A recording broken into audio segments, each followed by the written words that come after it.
Hello friends, welcome to legal news channel.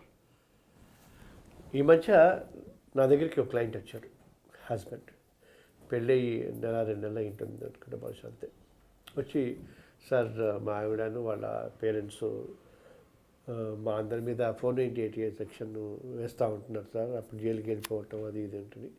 కారణం ఏంటంటే అతను అమ్మాయి విడిగా ఉండాలనుకుంటుంది, ఇద్దరే ఉండాలి, మీ తల్లిదండ్రులు ఎవరు ఉండద్దని. ఈ కుర్రాడికేమో అమ్మా నాన్న ఇన్నాళ్ళు నన్ను పెంచారు, నేను ఒక్కడే కొడుకుని, ఇద్దరు అక్క చెల్లెలు ఉన్నారు, అక్క పెళ్ళి అయిపోయింది, చెల్లెలు పెళ్లి చేయాలి, అమ్మా నాన్నని చూసుకోవాలి. అంటే నిజాలు మంచి చెడుల సంగతిని పక్కన పెడితే లీగల్ యాంగిల్లో మాత్రమే కొద్దో గొప్ప నేను మీకు కొంచెం చిన్న టిప్ ఇద్దామని ఆలోచన. అతను ఏమన్నా అంటే, సార్ నన్ను, అమ్మని, నాన్నని, అక్కని, బావగారిని, చెల్లెల్ని, బావగారిని, నన్ను కాకుండా మా ఇతర ఫ్యామిలీ మెంబర్స్ని, అంటే ఇతర పెద్దమ్మ కొడుకుని కూడా అందరూ ఇన్వాల్వ్ చేస్తూ ఉంటున్నాను. ఎలా సార్?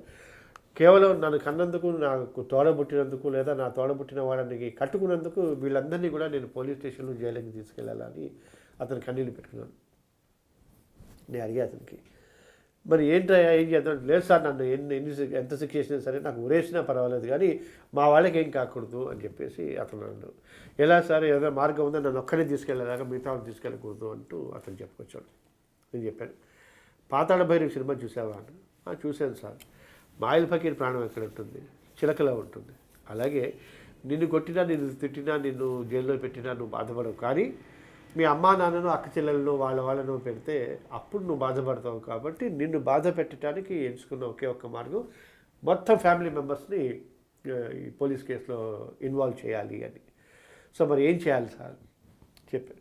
ఫ్యామిలీ మెంబర్స్ని అందరినీ కూడా అరెస్ట్ చేసి హింస పెడుతున్నారని చెప్పేసి 10 ఏళ్ల క్రితమే అప్పటి హైదరాబాద్ నగర పోలీస్ కమిషనర్ ఎంబీ కృష్ణరావు గారు ఈ ఫ్యామిలీ మెంబర్స్ని మ్యాట్రిమోనియల్ మ్యాటర్స్లో అరెస్ట్ చేయాలి అని అనుకుంటే ఖచ్చితంగా deputy commissioner of police DCP return consent ఉండాలి అని చెప్పేసి సుప్రీంకోర్టు జోగేంద్ర కౌర్ కేసులో ఇచ్చిన జడ్జిమెంట్ని ఆసరాగా తీసుకుని ఈ ఇన్స్ట్రక్షన్స్ ఇచ్చాను. కానీ ఎవరు కూడా ఫాలో కావట్లేదు.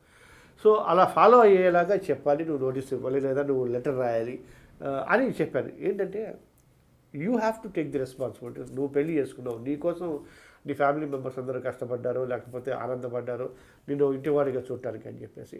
నువ్వు పెళ్లి చేసుకుని కారణాలు ఏవైనా సరే నీకు, నీ భార్యకి పడనంత మూలాన మిగతా ఫ్యామిలీ మెంబర్స్ అందరినీ డిస్టర్బ్ చేయాలి లేదా డిస్టర్బ్ చేస్తావని వాళ్ళు అనుకుంటూ ఉంటే నువ్వు సైలెంట్గా చూడాల్సిన అవసరం లేదు.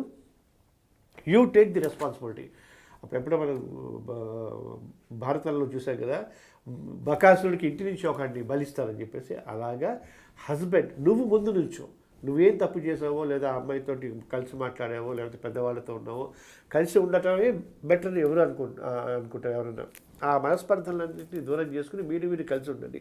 ఒకవేళ కుదరని పక్షంలో పోలీస్ కేసుల దాకా వస్తే ఖచ్చితంగా నువ్వు ముందు నుంచుని, అయ్యా నేను పనిచేసే ఆఫీస్ అడ్రస్ ఇది, నా మొబైల్ నెంబర్ ఇది, నా ఈమెయిల్ అడ్రస్ ఇది, నేను ఉండే ఇంటి అడ్రస్ ఇది, కావాలంటే మీరు నాకు ఇన్ఫర్మేషన్ ఇవ్వండి, నేను వస్తాను. 41A అని ఈ మధ్య సిఆర్పిసి అమెండ్మెంట్ అయింది. ఏ కేసులో ఎవరు ఇరుక్కున్నా కూడా ముందు పోలీసులు కేసు రిజిస్టర్ చేయగానే వారికి నోటీస్ ఇవ్వాలి. 41A సిఆర్పిసి కింద నోటీస్ ఇచ్చి పిలిపించి ఎంక్వైరీ చేసి అప్పుడు అరెస్ట్ చేయాల్సిన కారణాలు ఉంటే ఆ కారణాలు చూపించుకుంటూ అరెస్ట్ చేయాలి. బట్ ఎక్కడ చేయట్లేదు అనుకోని అది వేరే విషయం.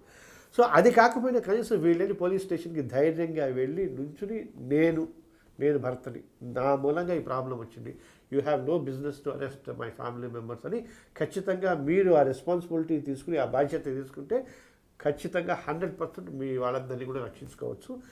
ఇవి కొద్ది గొప్ప లీగల్ నాలెడ్జ్ ఉండి ధైర్యంగా కేసు ఇప్పుడు మీరేమో దావుద్ ఇబ్రహీము లేదా ఒసామా బిన్ లాడెన్ కాదు, ఏమి దేశద్రోహానికి సంబంధించిన కేసెస్ ఏమి చేయాలా, పెళ్లి చేసుకున్నారు. అఫ్కోర్స్ అది తప్పే అనుకో ఇటువంటి ఇష్యూస్లలో. అందుకోసం అని మీరు బాధ్యత తీసుకుని ధైర్యంగా పోలీస్ స్టేషన్కి వెళ్ళి నిలబడి, నేను లా అబైడింగ్ సిటిజన్ని, ఇన్వెస్టిగేటింగ్ ఏజెన్సీకి నా వంతు సహకారాలు అందిస్తాను అని చెప్తే మీ ఫ్యామిలీ మెంబర్స్ అందరినీ మీరు రక్షించుకోవచ్చు.